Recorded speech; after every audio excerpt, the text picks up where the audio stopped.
गुरुर्वाक्य मोक्षमूल गुरु कृपा श्री गुरु चरण सरोज रज निज मन मुकुर सुधार वरनौ रघुवर विमल जस जो दायक फलचार बुद्धिहीन तनु जानिके सुमिरा पवन कुमार बल बुद्धि विद्या देहु मोहे हरहु कलेश विकार।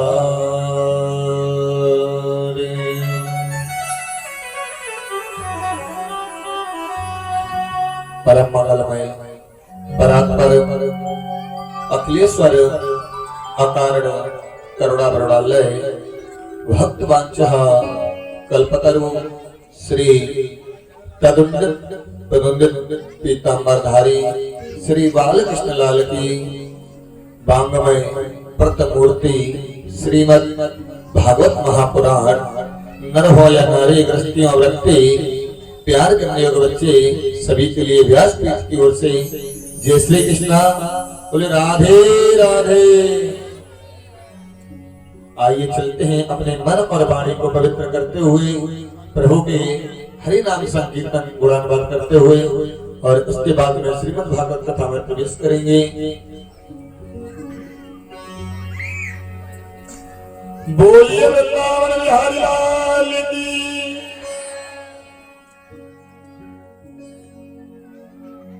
Hari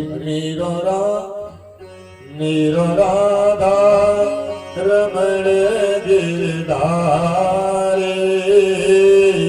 Nero Radha Raman गिरधारे गिरधारे Shyam Banwari Nero Radha Raman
Hare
Bhagavat Mahapuran की, शंकर भगवान की, बजरंगबली महाराज की, परीक्षित जी महाराज की जय जय श्री परमात्मने लता क्लेश नाशाय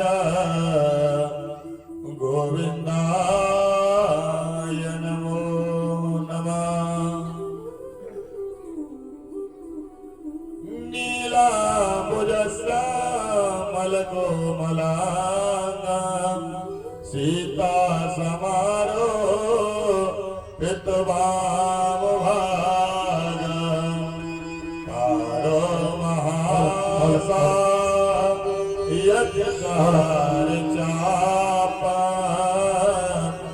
नमामि राम रघुवंश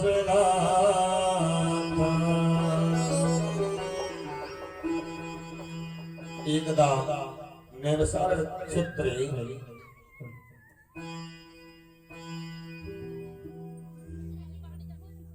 श्री सुखदेव जी वर्णन करते हैं, राजन परीक्षित है। एक समय की बात है, 88,000 ऋषिजन इस मृत्यु लोक पर एकत्र हुए और उन्होंने इस मृत्यु लोक पर आकर के देखा तो उन्हें कहीं पर भी शांति नहीं मिली। शांति नहीं मिली तो है सभी ऋषिजन ब्रह्मा जी के पास में गए। जाकर के ब्रह्मा जी के चरणों में प्रणाम किया। ब्रह्मा जी ने कहा कि अरे ऋषिवर, आपका आगमन कैसे हुआ, क्या कारण है? किम कारणम गच्छति, आप क्यों आए हो?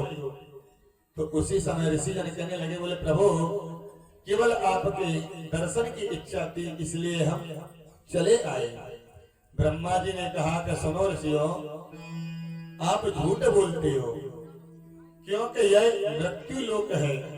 इस मृत्यु लोक में बिना स्वार्थ के कोई किसी के पास में नहीं जाता है।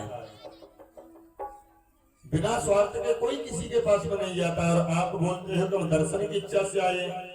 सत्य बताओ कि आपका आगमन क्यों हुआ? क्यों कि बिना स्वार्थ के कोई भी नहीं जाता। ये तो गोस्वामी तुलसीदास बाबा जी ने बताया है। किशोर नर मुनि सब किया हरे किशोर नर मुनि किशोर नर मुनि सब किया हरे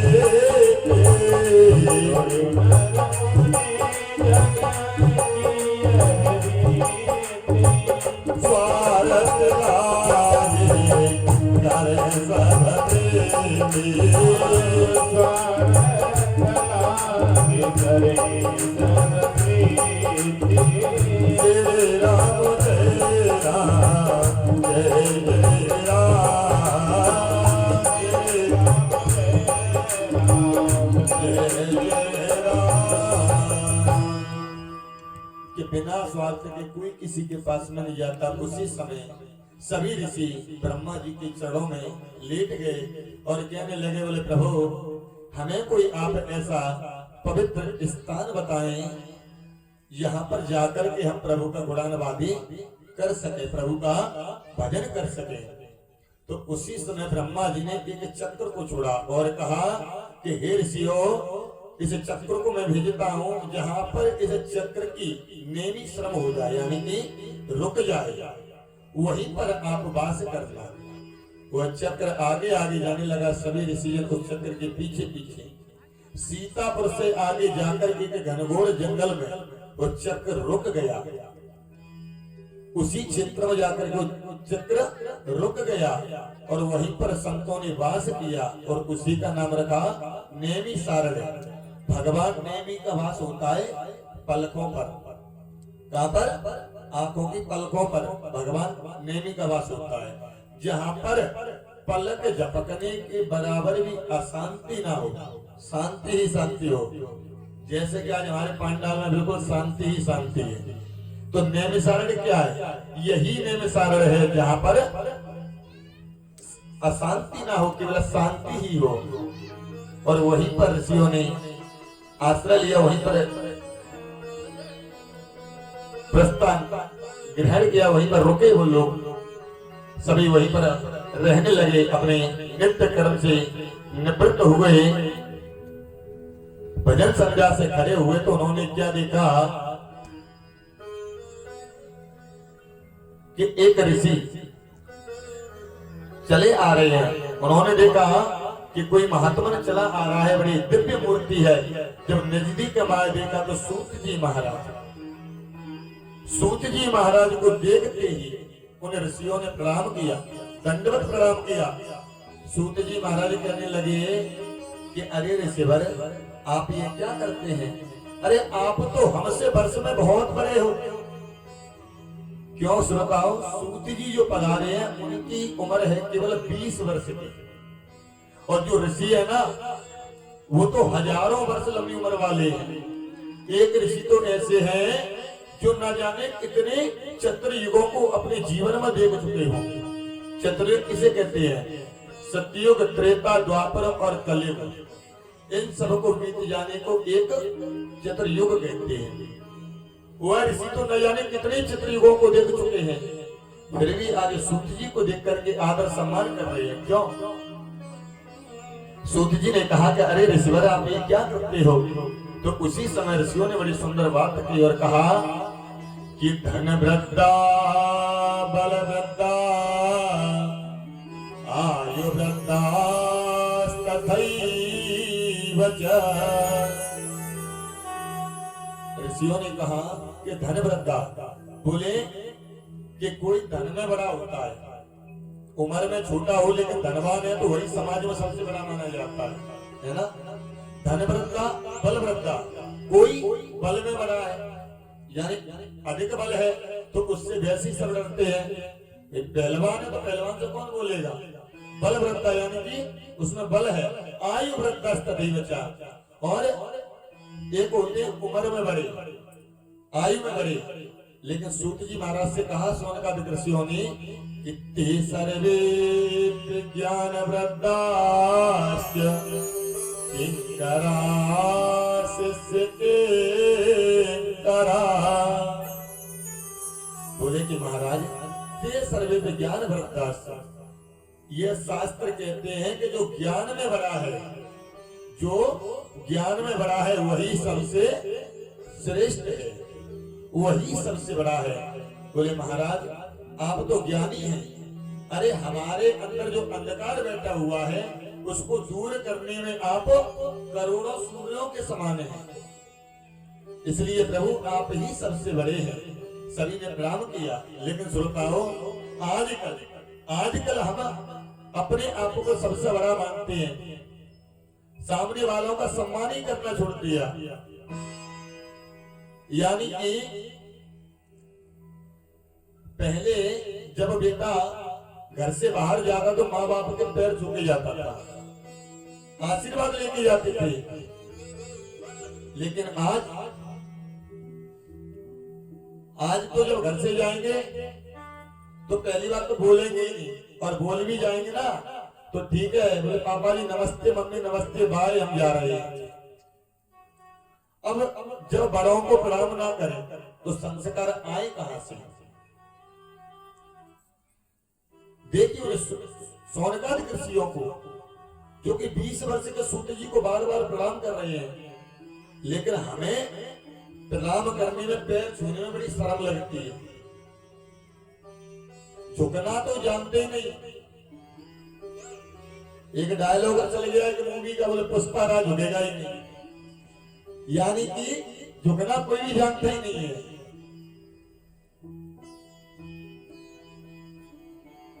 लेकिन जब संस्कार कब आएंगे? जब हम अपने से बड़ों का सम्मान करेंगे, जब हम अपने बुजुर्गों का सम्मान करेंगे तो हमारी संतान हमारा भी सम्मान करेगी। और अगर हम ही सम्मान ना करें तो बच्चे के खाक सम्मान करेंगे। श्रोताओ,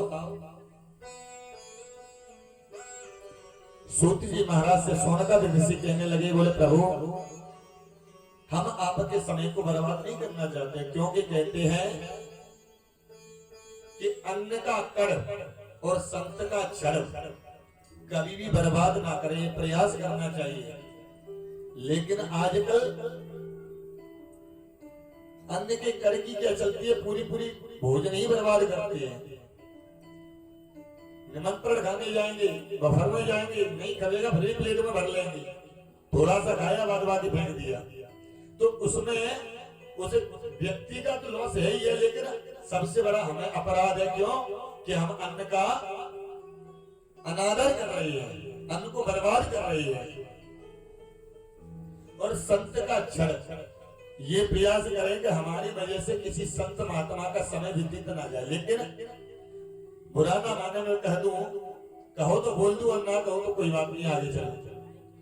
कि आजकल अगर महात्मा के पास जाएंगे तो जाकर के यही पूछे, अधिकतर माता बहने, बोले हमारे घर का कारोबार नहीं चलता है, हमारे पति हमसे लड़ते हैं, ऐसी कोई जड़ी बूटी दे दो कि वो हमारे कब्जे में हो जाए, जैसा हम कहे वैसे चलने लगे। यानी कि हमारे पुत्र का विवाह नहीं हुआ, उसका विवाह हो जाए। अब चलो महात्मा जी ने कह दिया, बोले ठीक है आशीर्वाद है, आप विवाह हो जाएगा। बहू आगे फिर गए, बोले महाराज जी बहू हमारी सेवा ही नहीं करती है, महाराज जी क्या करें? यानी कि उनके भजन में भी भंगा और अपने दिमाग में भी दंगा। तो दिमाग में क्या हुआ? दंगा ही पैदा हुआ। प्रयास ये करें कि हमारी वजह से किसी संत का अक्षर बर्बाद ना जाए। होगा वही जो राम रच रागा। ना तो कोई महात्मा ना कोई ब्राह्मण, आपके कर्म के अनुसार ही आपको फल मिलेगा। आपके कर्मों को कोई नहीं बदल देगा। जैसा हम कर्म करेंगे तो वैसा ही हमें फल प्राप्त होगा। अब हमारा कर्म सही नहीं है, कर्म सही नहीं है और फल की इच्छा करें तो फल कहां से मिलेगा?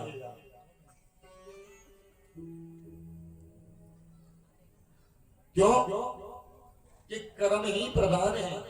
तुलसीदास गोस्वामी बाबा ने बताया है रामायण में कि यही कर्म ही प्रधान है और कर्म के आधार पर हम सब कुछ भोगते हैं।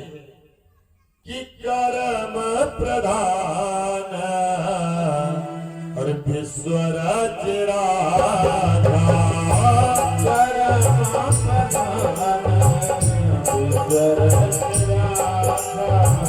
कर्म प्रधान विश्व राज्य राधा। कर्म प्रधान विश्व राज्य राधा।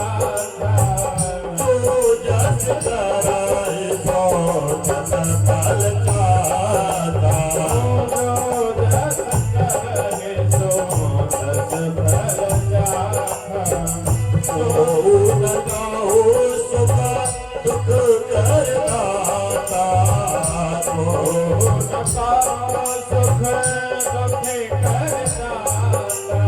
कोई किसी को सुख दुख नहीं दे सकता है।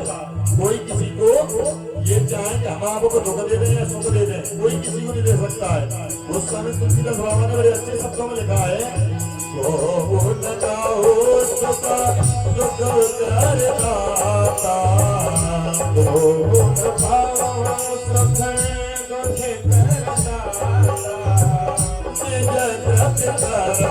निज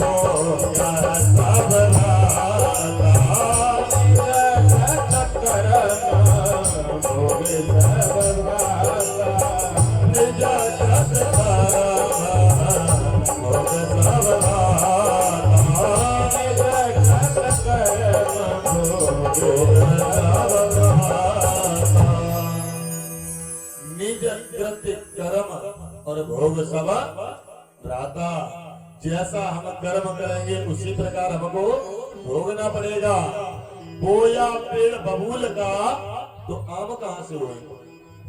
यानी कि पौधा लगाया हमने कांटे वाला, कौन सा? बबूल का। पौधा तो लगा रहे हैं कांटे वाला बबूल का, और इच्छा कर रहा है कि हमें खाने के लिए आम मिल जाए। इससे बबूल से कभी आम मिल सकता है? मिल सकता है? माता जी घरे मिल सकता है, बबूल से आम कभी नहीं मिल सकता। तो जैसा हम कर्म करेंगे वही हमको भोगना है, वही हमको प्राप्त होगा। सूत जी महाराज से सोनगत ऋषि कहने लगे, बोले प्रभु हमें अति प्रसन्नता हुई कि आपका पदार्पण हुआ।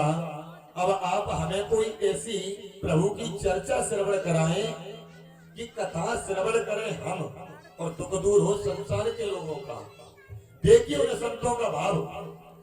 लेकिन आज अगर संत भी द्वार पे आ जाते हैं तो गेट बंद कर लेते, बोले कहीं कुछ देना ना पड़े हैं?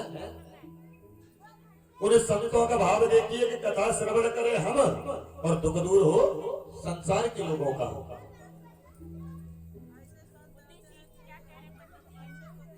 सूत जी महाराज इसको सुनकर के गदगद हो गए और कहने लगे, बोले आपने बहुत सुंदर प्रश्न पूछा है। हे सोनगाद ऋषियों, मैं आपको ऐसा दिव्य चरित्र श्रवण कराता हूं जिसका नाम है श्रीमद् भागवत महापुराण। यह श्रीमद् भागवत तो श्रवण करने का अधिकार तो देवताओं को प्राप्त नहीं हुआ था। बोले देवताओं को प्राप्त नहीं हुआ था? बोले हाँ। सूत जी महाराज कहने लगे कि एक समय की बात है जब महाराज परीक्षित को श्राप लगा था, और उन्हें श्राप से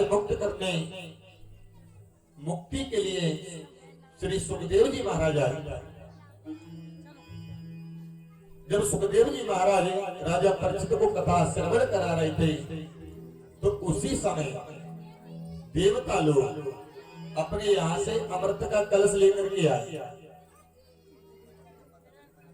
माता बहना सभी चल रही तो हम क्या अकेले बोलेंगे यहाँ पे?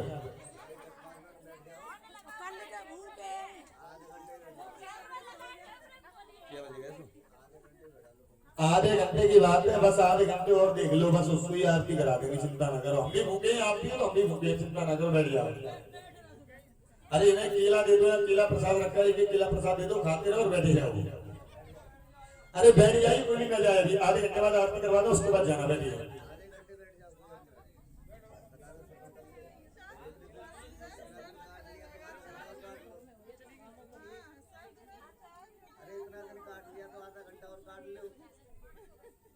आधे घंटे की और बात है, अगर बैठ जाइए तो आधे घंटे में आरती भी करवा देंगे थोड़ी सी समय बाद।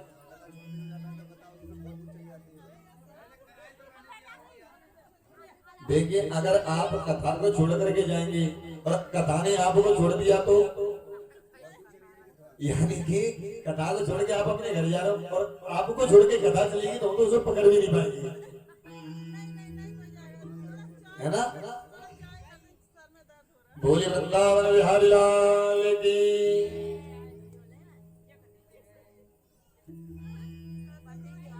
सूत जी महाराज कहने लगे कि उसी समय देवता लोग अमृत का कलश लेकर के आए और आकर के सुखदेव जी से कहा कि आप यह कथा रूपी अमृत हमें पान करा दें और ये स्वर्ग का अमृत आप राजा परीक्षित को श्रवण करा दें, जिससे कि उनकी मुक्ति हो जाएगी। सुखदेव जी ने मन में विचार किया, बोले कि देवता लोग अमृत का कलश लेकर के आए, जिस अमृत के लिए महासंग्राम हुआ, दैत्य देवताओं में युद्ध छिड़ गया, और फिर भी यह दैत्यों को अमृत नहीं दिया। और आज स्वयं इस अमृत के कलश को लेकर के आई। तो उसी समय सुखदेव जी महाराज ने कहा कि खुशोदा क्व कथा लोके क्व काचिरे क्व मरे महा। बोले कि कहा कांच और कहा मणि, यानी कि ये जो आपका स्वर्ग का अमृत है ना, यह कांच के बराबर है और श्रीमद् भागवत मणि के बराबर है। श्रीमद् भागवत मणि के समान है, को कांच को मणि महान। बोले कि हम इसकी अदला बदली नहीं कर सकते। अरे कांच की मणि की बराबरी कैसे की जा सकती है? देवताओं से कहा कि अवत्तांच तांच विज्ञाया ना तदोषा कथामृता। अभक्त समझा देवताओं को और वापस कर दिया। बोले चले जाइए अपने अमृत का कलश लेकर के यहां से। श्रीमद् भागवत की जिसकी बराबरी नहीं हो सकती। श्रोताओ, सभी देवता देवलोक पहुंचे, जाकर के ब्रह्मा जी से कहा, बोले कि देखिए सुखदेव जी ने हमको वापस कर दिया। हम अमृत का कलश लेकर के गए और उन्होंने हमको अभक्त समझा। कहा कि को कांच को मणि महान, यानी कि हमारे स्वर्ग के अमृत को कांच की बराबरी और कथामृत को मणि। आखिरी श्रीमद् भागवत है क्या? तो ब्रह्मा जी ने कहा कि जानता तो मैं भी नहीं हूं, इसकी महिमा को तो मैं भी नहीं जानता हूं कि भागवत क्या है। देखते हैं, जब सप्तम दिवस पूर्ण हुआ तो परीक्षित की मुक्ति हुई। परीक्षित की मुक्ति हुई तो ब्रह्मा जी ने क्या किया, एक तराजू ली और तराजू लेकर के एक पल्ले में तो दुनिया के समस्त ग्रंथों को रखा, रामायण, गीता, सभी पुराणों को रखा, और एक पल्ले में श्रीमद् भागवत जी को विराजमान किया। और जैसे ही तराजू को उठाया तो जो श्रीमद् भागवत जी वाला पल्ला था वह नीचे की तरफ आ गया और समस्त ग्रंथ ऊपर की तरफ उठ गए।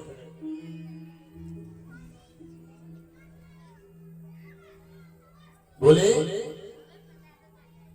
ये श्रीमद् भागवत कोई पोथी नहीं है, श्रीमद् भागवत कोई किताब नहीं है। श्रीमद् भागवताख्याय प्रत्यक्ष कृष्ण एव ही, ये साक्षात श्री कृष्ण का स्वरूप है श्रीमद् भागवत।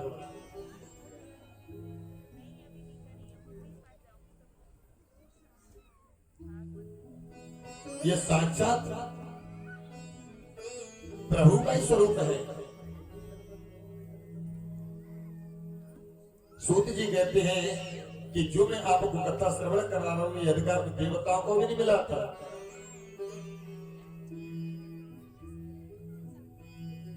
सूत जी महाराज कहने लगे कि देवर्षि नारद मृत्यु लोक का भ्रमण करने के लिए आए। हरि क्षेत्रे कुरुक्षेत्रे सीतबंध रामेश्वर। हरि क्षेत्र गए, कुरुक्षेत्र गए, सीतबंध रामेश्वर गए, हर जगह गए, लेकिन उनको भी शांति नहीं मिली। क्यों?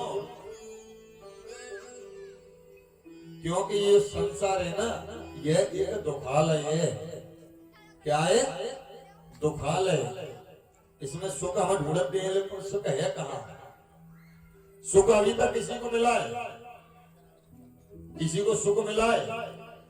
हाथ उठाए, किसी को सुख मिला है अभी तक? और दुख, दुख किसी को मिला है? ये जो संसार है ना, ये एक दुखालय है, और ना ही कोई सुख है ना ही कोई दुख है। मन की सोचे सुख है और मन की सोचे दुख है। कोई सुख दुख नहीं है। हमारे अगर मन में सोच लें कि अरे देखो हमारे पड़ोसी का 5 मंजिल का मकान बन गया है ना, तो हमारे मन में दुख पैदा हो गया, बोले हमारा एक ही रह गया, उनका 5 हो गया। लेकिन किसी ने आपको दुख दिया? पड़ोसी ने आपको दुख दिया? नहीं दिया ना। पड़ोसी ने दुख दिया कि अपना मकान बना के? दुख किससे हुआ? हमारे मन से। भाई हमने अपने मन में सोचा जब तो दुख हुआ। तो सुख भी मन से और दुख भी मन से है।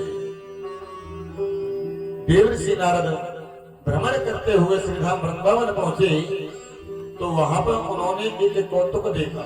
क्या देखा? कि एक स्त्री, युवा स्त्री और उसके पास में 2 वृद्ध पुरुष पड़े हुए हैं।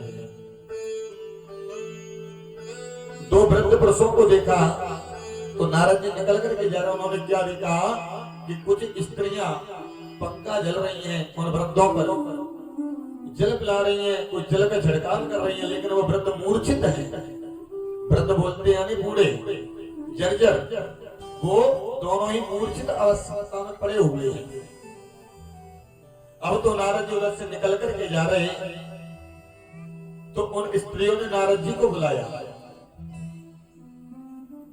नारद जी को बुलाया तो नारद जी उन स्त्रियों के पास में गए।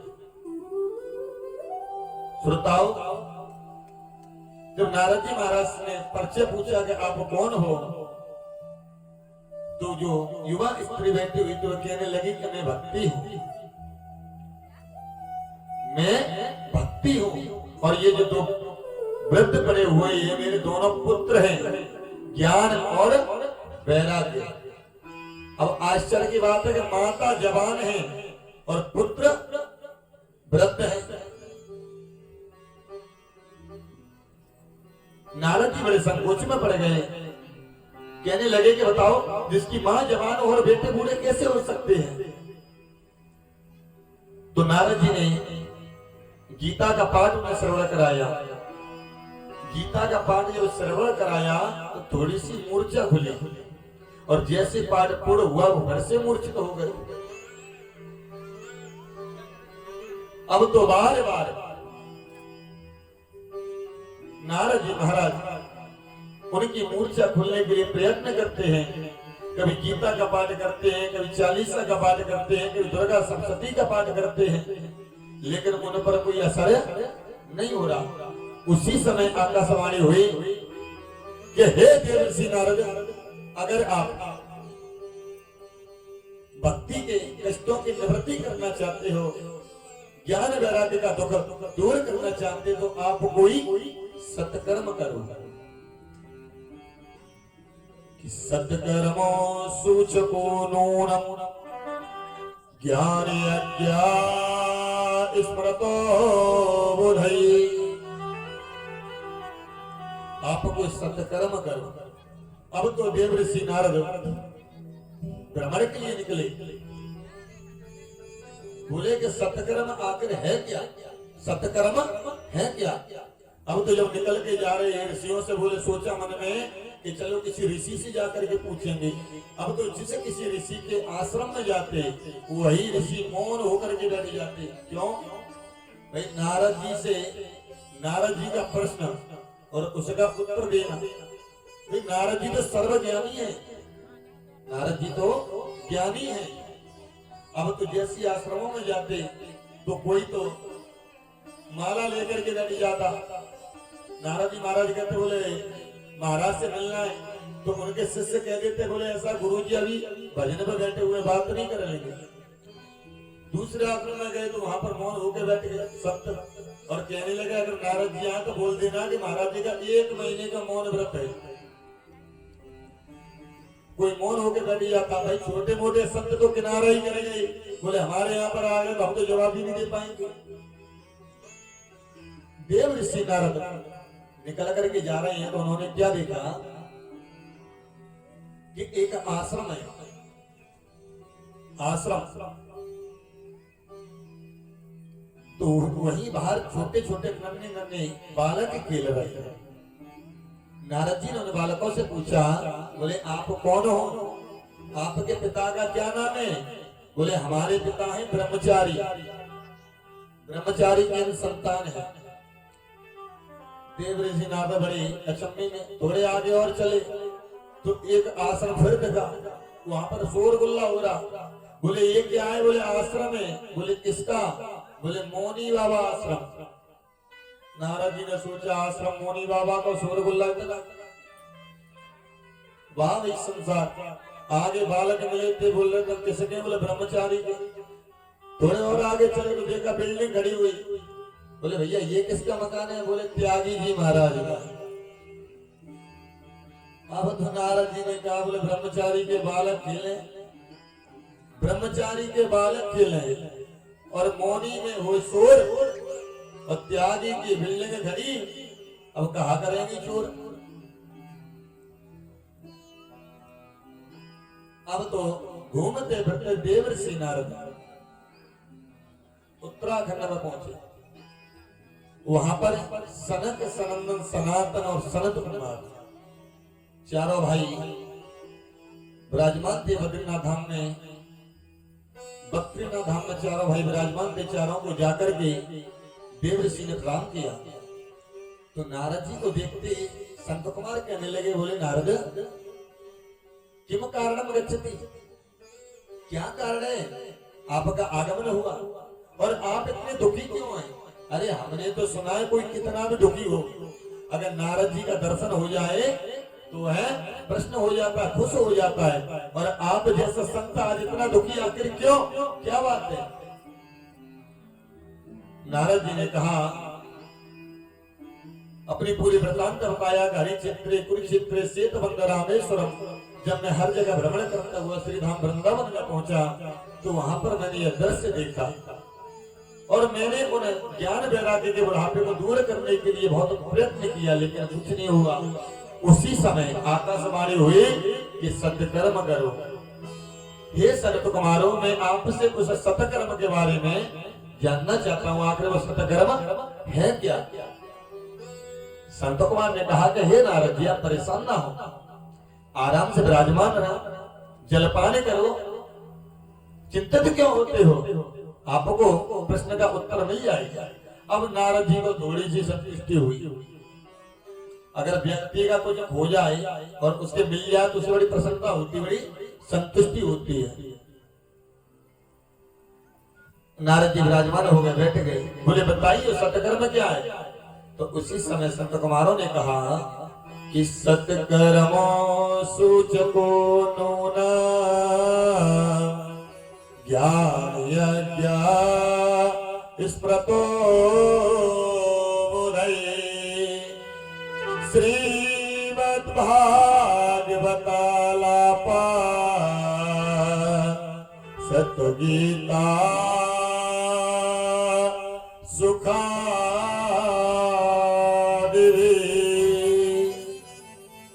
हे ऋषि नारद, वह सत्कर्म है श्रीमद् भागवत कथा सातम वाचनम। आप ज्ञान वैराग्य को श्रीमद् भागवत कथा श्रवण कराए। नारद जी ने कहा, बोले मैंने वेद का पाठ किया, वेदांत का पाठ किया, गीता का पाठ किया। अरे उससे कुछ नहीं हुआ तो श्रीमद् भागवत जी से क्या होगा?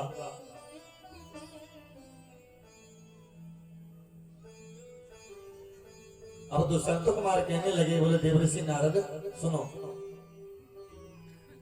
गीता पुराण निषद यह सब वृक्ष है। क्या है? वृक्ष है। ये सब कल्पतरु वृक्ष हैं और इन्हीं का पका हुआ फल श्रीमद् भागवत है। श्रोताओं, जो स्वाद फल में होता है वह वृक्ष में आ सकता है क्या? यानी कि आम में जो टेस्ट है, जो स्वाद है, वह आम के पेड़ की छाल को उतार करके चबाएं या लकड़ी को तोड़ के चबाएं, क्या वो स्वाद आएगा? नहीं आएगा ना, वह टेस्ट नहीं आएगा। बोले ये श्रीमद् भागवत वेद का पका हुआ फल है और इससे निश्चय ही ज्ञान वैराग्यों की मुक्ति हो जाएगी। अरे देवर्षि नारद, तुम कहते भागवत जी से क्या होगा? अरे मैं तो यहाँ तक कहता हूँ कि देखिए भागवत जी की महिमा कितनी है। ये श्रीमद् भागवत कोई छोटी मोटी चीज नहीं है, ये तो पुस्तक नहीं है। यानी कि जो व्यक्ति जीवन पर्यंत जिसने पाप कर्म किए हों और पाप करते करते उनकी मृत्यु हो जाए, मृत्यु के बाद प्रेत योनि में भी आ जाए, भूत बन जाए, प्रेत बन जाए, पिशाच बन जाए, उनके नाम से भी अगर कोई श्रीमद् भागवत कथा करा दे तो उनकी भी मुक्ति हो जाती है, उनकी भी मुक्ति हो जाती है। नारद जी बोले कि ये बात हमारी समझ में नहीं आई, ऐसे कैसे हो सकता है? तो उसी समय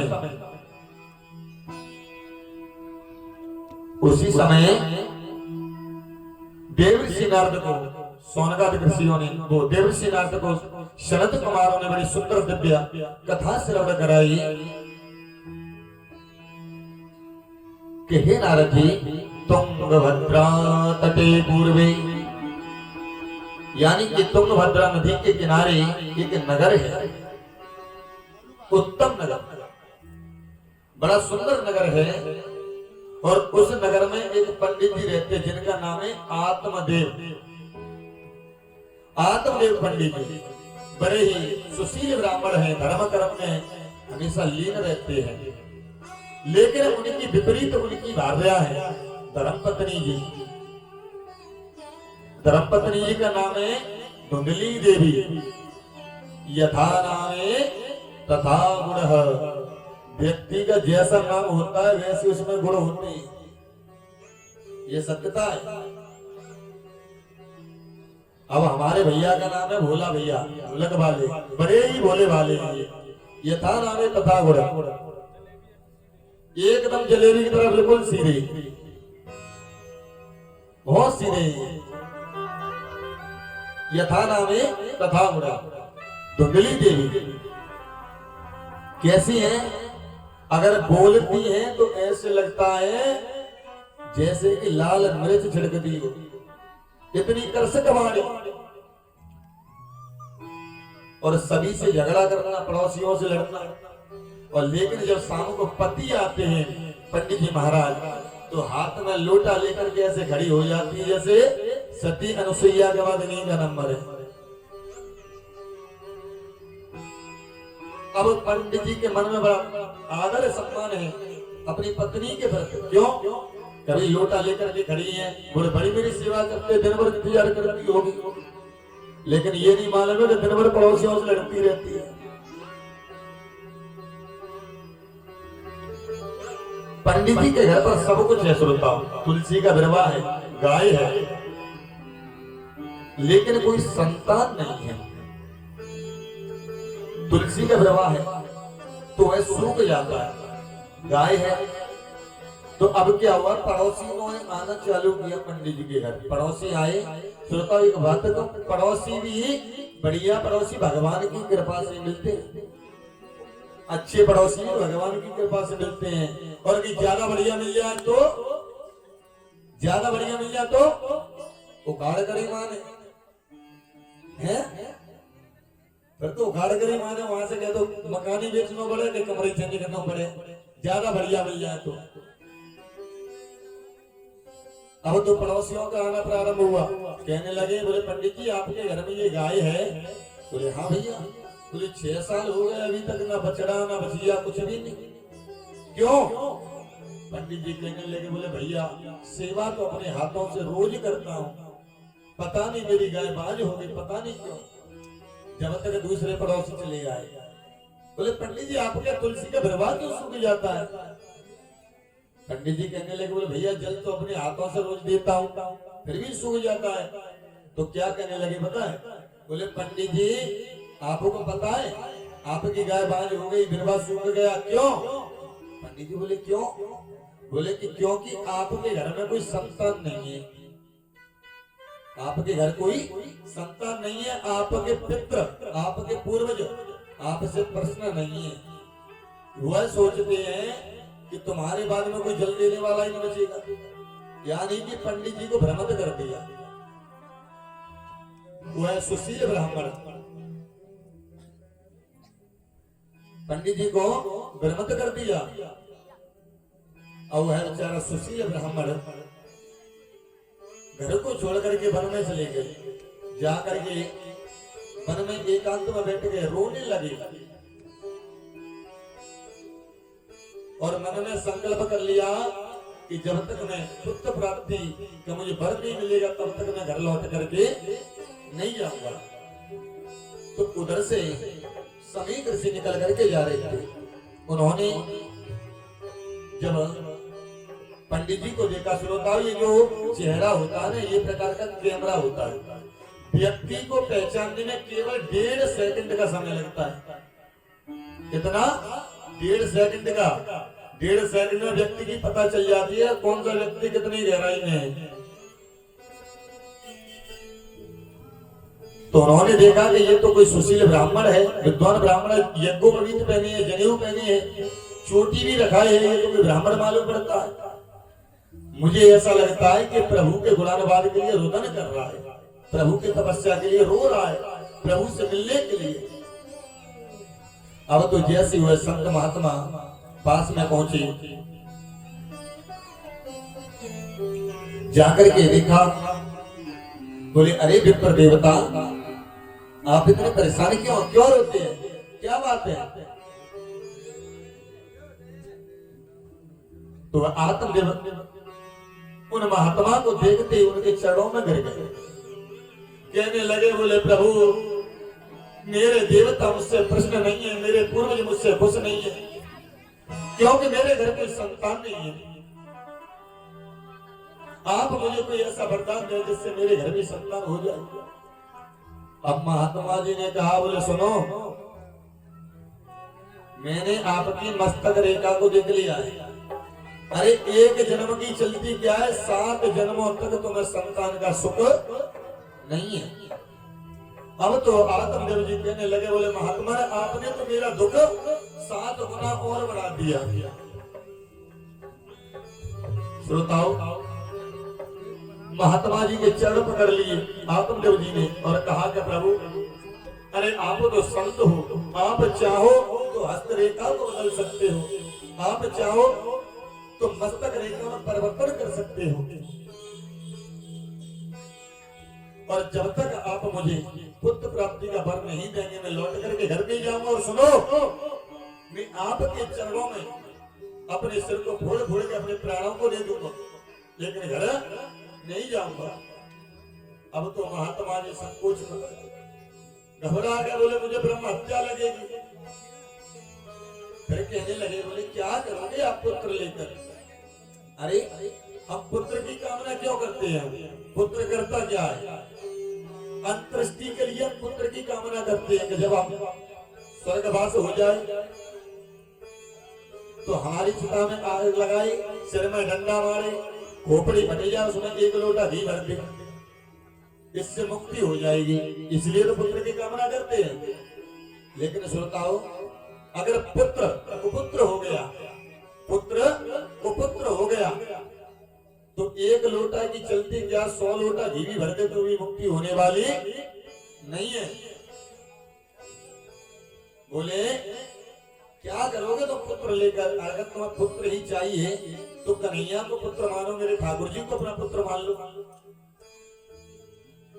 पंडित जी कहने लगे, बोलो यही तो बात है, संत महात्मा के आगे कुछ बोल दो तो अपना ज्ञान बखान करने लगते हैं, कथा कराने लगते हैं, कथा कहने लगते हैं। बोले महाराज सुनो, मुझे जब तक आप पुत्र प्राप्ति का वरदान नहीं देंगे लौट करके नहीं जाऊंगा।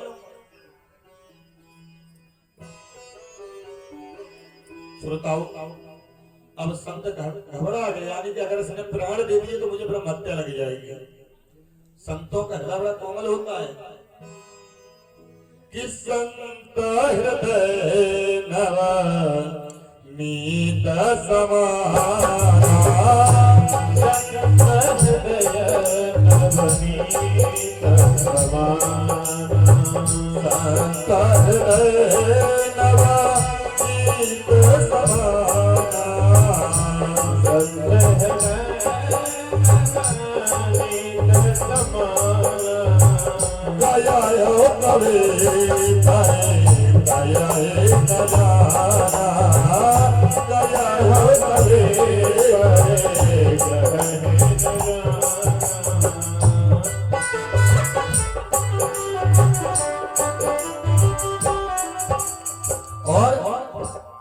उसी समय संत के मन में दया क्यों कि यह संत ही एक ऐसे हैं जो पिघल जाते हैं संत ही एक ऐसे हैं जो पिघल जाते हैं और हम लोग संतों का अपमान करते हैं संत बनना कोई छोटी मोटी बात नहीं कोई मामूली बात नहीं लेकिन लोग क्या कह देते हैं कि 10 रुपए में संत हो जाते हैं कपड़े रंग लिए और महात्मा हो गए लोग लज्जा शर्म सब कुछ अपनी छोड़ते हैं घर द्वार भी छोड़ते हैं जब जाकर के वो महात्मा बनते हैं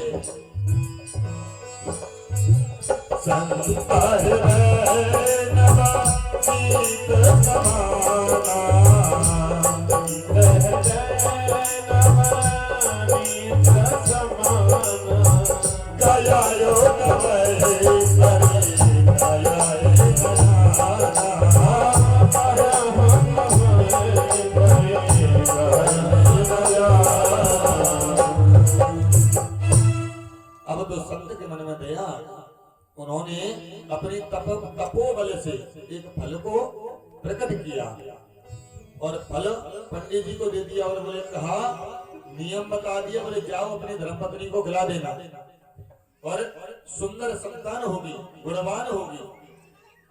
अब तो पंडित जी महाराज उस पुष्प फल को लेकर संत को प्रणाम करके दौड़े दौड़े घर आए आकर के अपनी पत्नी से कहा कि देवी अरे देखो अब तो हमारे घर में भी किलकारियां गूंजेंगी क्यों कि मैं ये फल लाया हूं या महात्मा जी ने दिया है पर आप इसका सेवन कर लो मुझे भरोसा है कि हमारे घर में संतान होगी क्योंकि संत वचन पत्थर की लिखा और मोर वचन पर जाए ठीक है। संत की प्रतिज्ञा रखने के लिए भगवान अपनी प्रतिज्ञा को भी तोड़ देते मुझे भरोसा है और उस फल को दे करके वो तो चले गए आत्मदेव जी। और नली ने अपने मन में सोचा क्यों मन में विचार आने लगे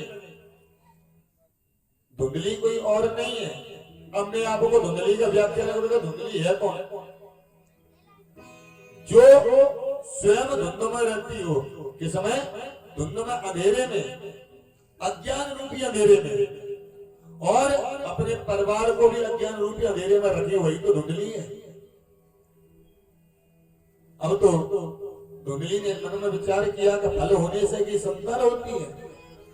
बताओ किसी महात्मा ने फल दे दिया बोले जाओ संतान हो जाएगी अरे ऐसे की संतान होती है फल से अरे फल से संतान हो जाती तो हो गया था। मन में विकार आने लगी फिर सोचने लगी बोले मान के चलो अगर फल से गर्भ ठहर भी गया गर्भ में बालक भी आ गया तो मैंने सुना है कि गर्भवती स्त्री को बड़ी तकलीफ होती है पेट भर के भोजन भी नहीं कर पाती मैं भोजन भी नहीं कर पाऊंगी कुछ चटपटा भी नहीं खा पाऊंगी अगर मैं और चल भी नहीं पाऊंगी अगर कहीं गांव में आग लगी तो सब भागे जाएंगे मैं तो मर जाऊंगी मैं तो भागे भी नहीं पाऊंगी। नहीं गर्भ फल धारण करना मेरे बस की बात नहीं। फल को उठा के रख दिया फल खाया ही नहीं। उसी समय उनकी बहन आ गई पुतली धुंधली की बहन है पुतली आई आकर के देखा बोले बहन क्या बात है आप बड़ी उदास लगती हो। बोले बहन क्या बताऊं तेरे जीजा जी एक फल लेकर के आई और कहा इस फल को खा लो संतान हो जाएगी और तू ही बता फल से कुछ संतान होती है क्या। तो एक पुतली ने कहा बोले संत महात्मा ने दिया तो हो जाएगा ऐसी क्या बात है भाई संतों में तो आशीर्वाद ही तो है। बोले नहीं पुतली ने कहा कि तुम्हारा विचार क्या है। तो धुंधली क्या कहने लगी पता है बोले कि जहां पर खाना है वहां पर खाने वाला नहीं है और जहां पर अन्न का दाना भी नहीं है वहां पर खाने वालों की लाइन लगी है। बोले मतलब यानी कि जो पुतली है ना उसके 5 पुत्र हैं और 6वां गर्भ है। तो बोली बहन तेरे घर पर कुछ है नहीं और तेरे 5 पुत्र हैं 6वां होने वाला है गर्भ में है तो एक काम कर, बोले क्या? बोले मैं तेरे को थोड़ा सा धन दे दूंगी, आप अपने पति का मुंह बंद कर देना और ये जो संतान हो ना उससे मुझे दे देना। और मेरे पति तो भोले भाले हैं, उनको तो मैं जैसे चाहूं वैसे नचा लूंगी। बोले ठीक है। अब उन्होंने क्या किया? बोले इस फल का क्या करें? बोले एक काम करो, इस फल को गाय को खिला दो, इससे इस फल की भी परीक्षा हो जाएगी, फल का भी परीक्षण हो जाएगा।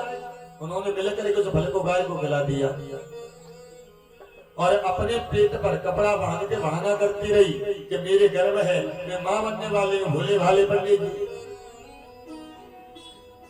श्रोताओ, समय आने पर उसने अपनी बहन का पुत्र ले लिया और कहा कि मेरे पुत्र हुआ है। अब तो पंडित जी खुशी के मारे भूले न सोए। अब श्रोताओ, पुत्र तो हो गया, अब जो जिसका पुत्र होगा उसी का तो दूध पानी करेगा। अब कहने लगी धुंधली, बोले स्वामी अरे मेरा बालक दूध पान नहीं कर रहा है। बोले क्यों? बोले पता नहीं। बोले मेरी बहन को बुलवा दो, शायद उसका कर ले। तो पुतली को बुलाया तो उसने लालन पालन किया उस बालक का। अब तो लालन पालन करने लगी धुंधकारी। धुंधली कहने लगी, बोले स्वामी अरे आपको पता है कितनी तकलीफ हुई मुझे, अरे मुझे पता है मैंने कितना कष्ट सहा है। आत्मदेव जी बड़े प्रसन्न है, कहने लगे बोले देवी अब तो इसका नामकरण करना चाहिए। श्रोताओ, उसके ठीक 3 महीने बाद उस गाय ने एक बालक को जन्म दिया। बालक को जन्म दिया तो वह पूरा मनुष्य जैसा उसका शरीर है, लेकिन गाय जो कान है ना, कान वह दोनों गाय जैसे है और पूरा शरीर मानुष जैसा। अब तो जब नामकरण किया आत्मदेव जी ने कहने लगे कि देखो मेरा ये पुत्र है, मेरा नाम है आत्मदेव और मैं अपने पुत्र का नाम रखूंगा परमात्मा देव। धुंधली बोली, बोले वाह, 9 महीने गर्भ में हमने रखा और नाम अपने नाम से मिलता जुलता। बोला मेरा नाम है धुंधली और मेरे पुत्र का नाम होगा धुंधकारी। धुंधकारी। आत्मदेव जी ने कहा, बोले देवी जैसी आपकी इच्छा। और यह जो गाय से बालक हुआ था उसका नाम रखा गौकर्ण, उसका नाम गौकर्ण रखा गया। श्रोताओ, जिस घर में इकलौता बच्चा होता है उस बच्चे के बिगड़ने के आसार ज्यादा होते हैं। क्यों? माँ बाप का प्यार, दादी बाबा का प्यार, चाचा चाची का प्यार, सबका उसको प्यार मिलता है और उसी में वो बिगड़ जाता है। जिस घर में इकलौता पुत्र हो उस घर में माँ बाप को ज्यादा सख्ती से बरतनी चाहिए उस बालक के ऊपर। लेकिन यहीं पर आत्मदेव जी ने गलती हो गई। बालक थोड़ा बड़ा हुआ, कोई गलती करता तो आत्मदेव जी कहते अरे धुंधली कहती देखो ये बालक उद्यम कर रहा है। पंडित जी कहते बोले कोई बात नहीं, बच्चा है, करने दो। हम सभी यही बोल रहे थे, बोले कोई बात नहीं बच्चा है। लेकिन अगर बच्चा कंचा गोली अंडा से खेलने लगे तो ये समझो कि बिगड़ने की शुरुआत हो गई। लेकिन आजकल अंडा गोली वाले खेली खत्म हो गई। अब क्या है? मोबाइल। और माताओं को भी बड़ा आराम रहता है, छोटा सा बच्चा है 3 महीने का या 6 महीने का, उसको मोबाइल पकड़ा दिया, वो अपने मोबाइल में लगा हुआ है, बोले रोएगा भी नहीं, मोबाइल दे दिया। तो ये क्या है? यह शुरुआत है बिगाड़ने की। श्रोताओं, बच्चे की प्रथम गुरु होती है माँ। प्रथम गुरु कौन है? माँ। अगर माँ चाहे तो बालक को भक्त बना दे, माँ चाहे तो संत बना दे, माँ चाहे तो चोर डाकू बना दे, माँ चाहे तो डकैत बना दे। ये सब माँ के हाथ में होता है। अब तो धुंधकारी बड़ा हुआ, मदरापान करने लगा, मदरापान करने लगा, जुआ खेलने लगा और वैश्याओं के यहाँ, गणिकाओं के यहाँ जाने लगा। और जो गौकर्ण है वो है बड़े विद्वान है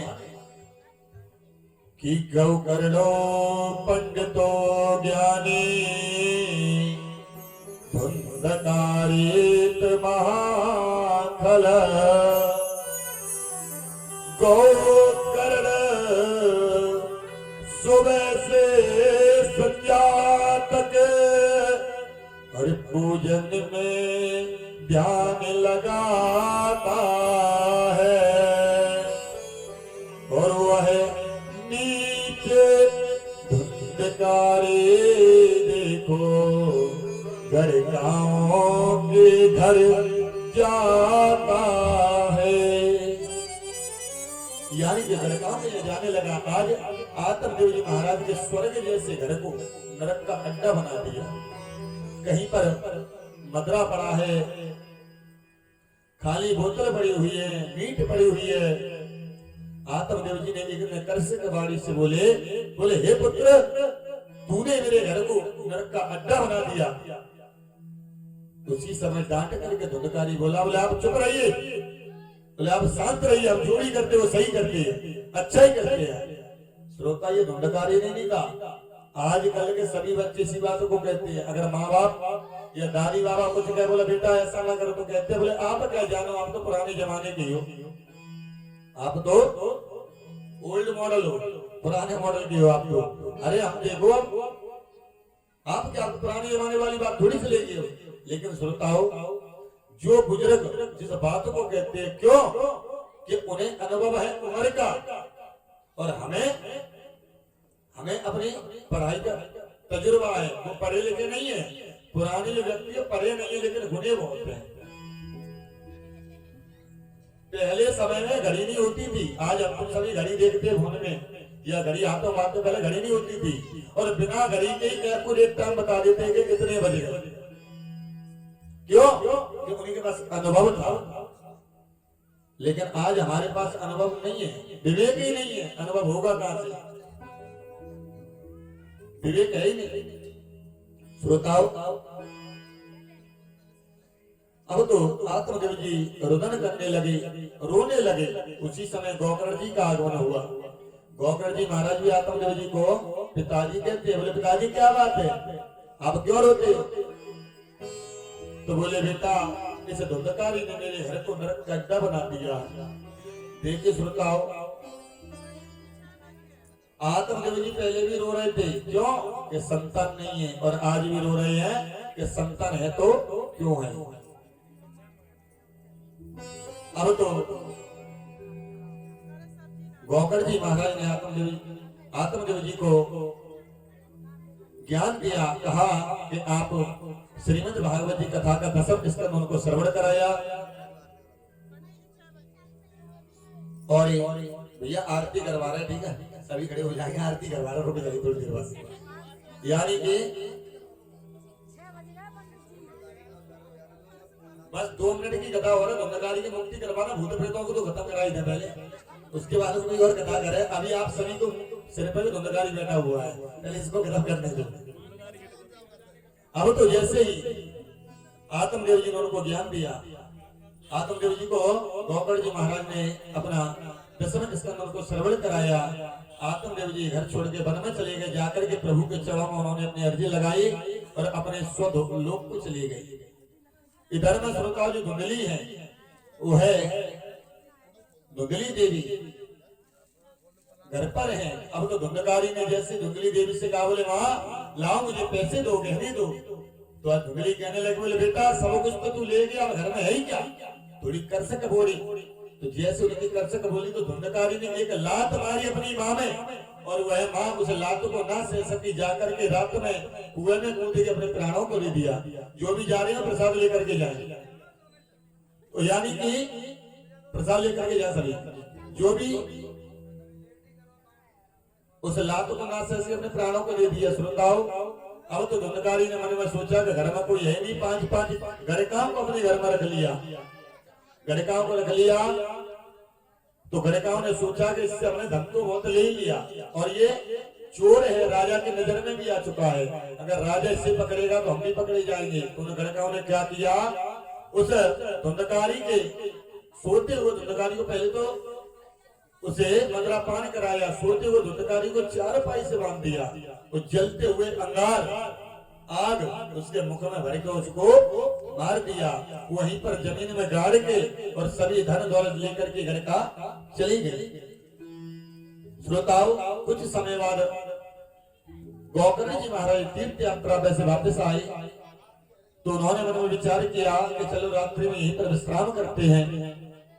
अब तो जैसे आत्मदेव जी के मकान में प्रवेश किया, भजन के लिए बैठे तो वहां पर अनेक आवाज आने लगी, कभी हाथी की, कभी घोड़े की, कभी बकरी की, कभी शेर की, गीदड़ की आवाज आने लगी, तरह तरह की। आत्मदेव जी के मकान में तरीका की आवाज आ रही है। गोकर्ण जी महाराज ने सोचा, बोले भैया कौन हो, कौन हो आप? तो कोई नहीं। बोले भैया जो भी हो आप सामने आओ। अपने कमंडल में से जल छिड़का तो वहां पर एक छाया खड़ी हो गई और आकर के हाथ जोड़ करके बोले अहम भ्राता तुरीयोस्मे धुंधकारित नामता। बोले भैया मैं आपका भाई धुंधकारी हूं।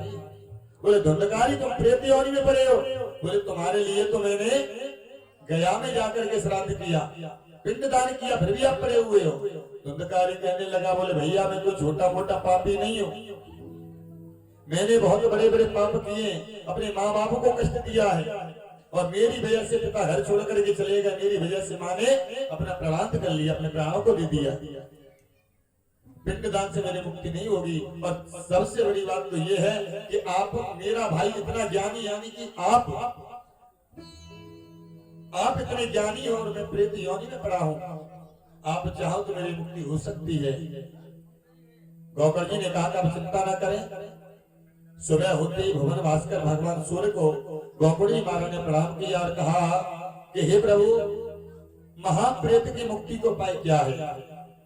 तो उसी समय भुवन भास्कर भगवान सूर्य ने कहा कि श्रीमद् भागवत क्या है प्रत्यक्ष कृष्ण एवं ही श्रीमद् वाचनम करो सप्ताह, यानी कि आप श्रीमद् भागवत कथा का वाचन करो, उसे श्रवण कराओ तो उसकी मुक्ति हो जाएगी। अब तो श्रोताओं, गोकर्ण जी महाराज ने सुंदर व्यास मंच लगाया और एक कथा प्रारंभ की और कहा कि हे भैया धुंधकारी आकर के विराजमान हो जाओ। अब प्रेत का शरीर तो होता नहीं, हवा आए तो उड़ा के ले जाए, तो वहीं पर बांस का बगीचा था, उसमें सप्त ग्रंथि वास में धुंधकारी ने बैठ गया। सप्त ग्रंथि वास क्या है? 7 गांठ का बांस हमारा शरीर है, हमारे शरीर में भी 7 जोल्ट है, घर पे जाके आराम से गिन लेना, नहीं मिले तो कल हम बता देंगे कहाँ है।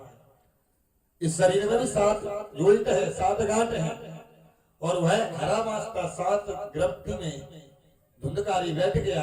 पहले दिन की कथा का जैसे विराम हुआ, पहली ग्रंथि फट गई, दूसरी दिन की कथा का विराम हुआ, दूसरी ग्रंथि फट गई। श्रोता, ये कथा कितनी जगह चल रही है? श्री सोनकादि ऋषियों को सूत जी महाराज श्रवण करा रहे हैं यही कथा, और यही कथा देव ऋषि नारद को सनत कुमार जी सुना रहे हैं, और यही कथा गोकर्ण जी महाराज किसको श्रवण करा रहे हैं? धुंधकारी को। अब तो जैसी कथा का विराम होता ग्रंथि फट जाती। सप्तम दिवस की कथा का जैसे विराम हुआ, 7 ग्रंथि फट गई, दिव्य स्वरूप आकर के खड़ा हो गया। और उसी समय भगवान के पार्षद आए विमान लेकर के। अब तो जैसे विमान में चढ़ने के लिए धुंधकारी हुआ तो गोकर्ण ने रोक दिया, बोले ठहर जाइए। बोले आप कौन हो? बोले हम प्रभु के पार्षद हैं। बोले क्यों आए हो? बोले धुंधकारी को लेने के लिए। बोले क्यों? बोले इसकी मुक्ति हो गई। बोले कैसे हुई? बोले इसने श्रीमद् भागवत कथा को श्रवण किया है। क्योंकि श्रोता होते 3 प्रकार के, श्रोता, सरोता और सोता। श्रेष्ठ कौन है? श्रोता वही है जो कथा को श्रवण करके अंदर धारण करे, और एक होता है सरोता। सरोता एक वो होता है सुपारी काटने वाला, और एक होते कथा वाले। यानी कि कथा वाले कौन से? बोले वैसे तो सब बढ़िया है, लेकिन पांडाल में मजेदारी नहीं आ रही है, और तो कथा भी सही है लेकिन आवाज सही नहीं आ रही है, या कथा ही कह रहे हैं, अभी तक भजन ही नहीं बोला। तो यानी कि जो सरोता है कौन से वाले? कटिंग वाले। वो 3 घंटे उसी में जाते हैं। और एक होते हैं सोता। सोता कौन होते हैं? घर पे बालक सोने नहीं देते, पांडाल में आए, कुर्सी मिल गई तो राम मिल गए, और खम्मा मिल गया तो हनुमान मिल गए। आराम से लगाया 3 घंटे की समाधि, सो गए। और ब्यास जी ने जयकारा लगाया शाम को, बोले वृंदावन बिहारी लाल की। नींद खुल गई, नींद खुली, प्रसाद लिया, घर को चल दिए। किसी ने पूछा, बोले क्या सुना? बोले कथा कैसे? बड़ा आनंद आया। बोले क्या सुनाया? बोले ये तो हमें पता नहीं। अब कथा कहाँ से हो? जो समय सोने से जाए। तो वह कहने लगे भगवान के पार्षद, बोले प्रभु धुंधकारी ने कथा को श्रवण किया है। गौकर जी कहने लगे, बोले ऋषियों ने भी तो कथा श्रवण किया, यारो सुनते बैठे हैं। अगर कथा से मुक्ति होती तो सभी के लिए विमान लेकर के आओ, अकेले धुंधकारी के लिए क्यों? तो बोले कि धुंधकारी ने कथा को श्रवण किया श्रोता की तरह, अगर ये भी सब श्रोता की तरह कथा को श्रवण करे तो सभी के लिए विमान आएगा। श्रोताओं, भगवान के पास धुंधकारी को लेकर के वैकुंठ चली गई। गौकर जी महाराज ने पुनः कथा का प्रारंभ किया। सभी ऋषियों ने ध्यान पूर्वक कथा सुनी और सभी के लिए भगवान के पास विमान लेकर के आए, सभी की मुक्ति हो गई। और इधर में जब कथा भक्ति माता श्रवण कर रही थी, यह प्रसंग जब सुनाया तो भक्ति माता जो उनके पुत्र ज्ञान वैराग्य दोनों का बुढ़ापा दूर हुआ, बुढ़ापा दूर हो गया और भक्ति माता नाचने लगी। अब तो वहां पर सभी देवता लोग पुष्प वर्षा करने लगे। देवता पुष्प बरसा रहे हैं, प्रहलाद जी ताली बजा रहे हैं, नारद जी बीड़ा बजा रहे हैं, इंद्र जी मृदंग बजा रहे हैं, ढोल बजा रहे हैं। कोई सभी नृत्य करने लगे और सभी गाने लगे, हरि जय राधे गोविंदा, और मन भजल प्रभु को प्यारा नाम है। जय राधे गोविंदा, मन भजले हरि का प्यारा नाम है। ओ प्यारा नाम है हरि का, प्यारा नाम है, प्यारा नाम है रे, प्यारा नाम है। राधे गोविंदा, मन भजले प्रभु का प्यारा नाम है। राधे गोविंदा, मन भजले हरि का प्यारा नाम है। जब भी कीर्तन हुआ करे तो सभी तालियां बजाया करें। क्यों? कि ताली बजाने के बड़े फायदे हैं। 1 2 3 3 फायदे ताली बजाने की। वह कल बताएंगे कौन कौन से फायदे हैं, तो सभी दोनों हाथों उठा करके ताली बजाते हुए जय हो।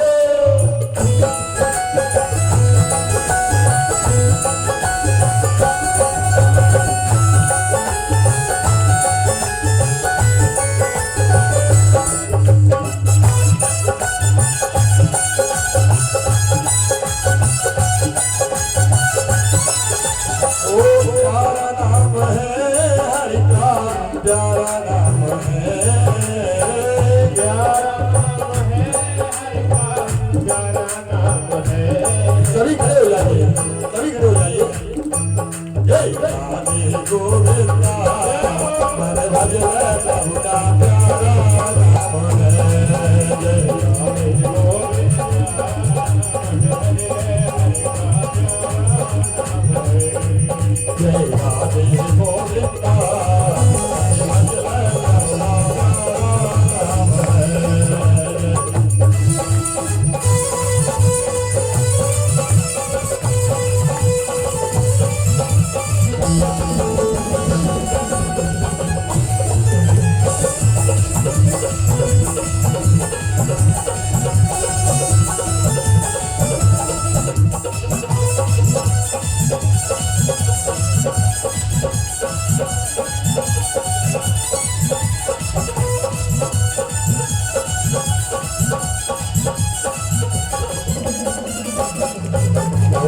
प्यारा नाम है प्रभु का, प्यारा नाम है, नाम है प्रभु का, प्यारा नाम है।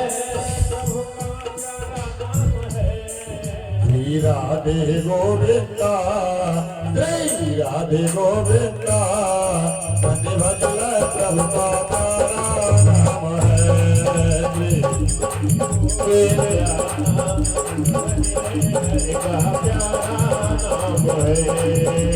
राधे राधे राधे राधे राधे राधे राधे राधे राधे राधे राधे राधे राधे राधे राधे राधे राधे राधे राधा तो नाम बोला बोला राधे राधे राधा तो नाम बोले बोलो राधे राधे श्यामा तो नाम बोला बोलो राधे राधे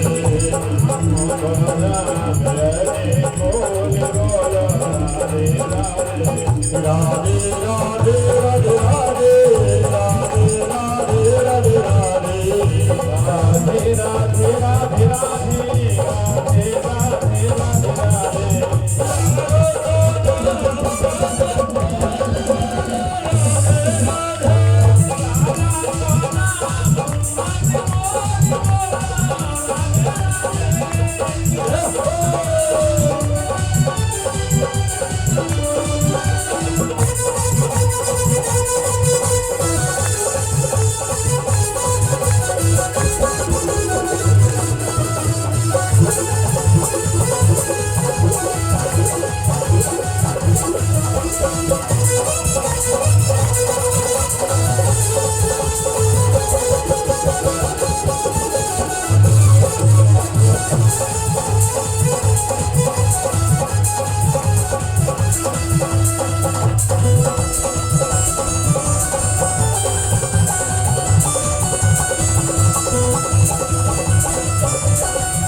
गंगा भी बोले राधे यमुना भी बोले राधे गंगा भी बोले राधे यमुना भी बोले राधे गंगा भी बोले बोले बोले बोले बोले बोले बोले गंगा भी बोले राधे यमुना भी बोले राधे गंगा भी बोले राधे यमुना भी बोले राधे राधे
सभी के हाथ पैरों में दर्द होने लगा होगा। वैसे तो कह रहे बोले महाराज जी शरीर तक झुकाए होना है भजन गाते महाराज।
देखिए हमारे मध्य में निम्मी बयानी पधारी हुई है। आइए थोड़ा इधर आ जाइए, आप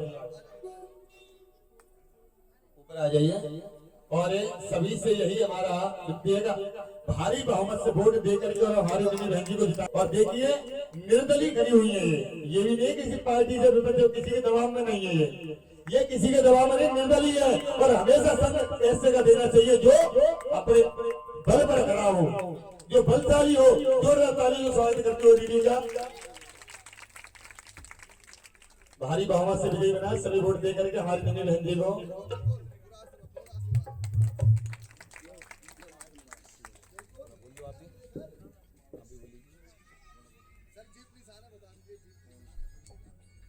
और चुनाव चिन्ह तो वैसे सभी को पता है। मैं आया हूँ परसों से, हर जगह मुझे जीत ही दिखाई दे रही है। मैं परसों से आया हूँ, इसमें इस्माइलपुर में हर जगह मुझे जीप ही लगी दिखाई दे रही है। तो भैया सभी को पता है कि चुनाव चिन्ह क्या है, जीप है। जीप पर मोहर लगाकर वोट बटन दबाकर वोट देकर भारी बहुमत से विजयी बनाए हैं। बोलो ठाकुर जी महाराज की, आचार्य जी महाराज की, बंसी लिंकले पाठ की। देखो यहाँ पर आज कितना सुंदर आयोजन श्रीमद् भागवत जी का आचार्य जी कर रहे हैं। हर वर्ष यहाँ पर साधु जी और रुक्मणी जी और आपके द्वारा जो आपकी समिति है बहुत ही सुंदर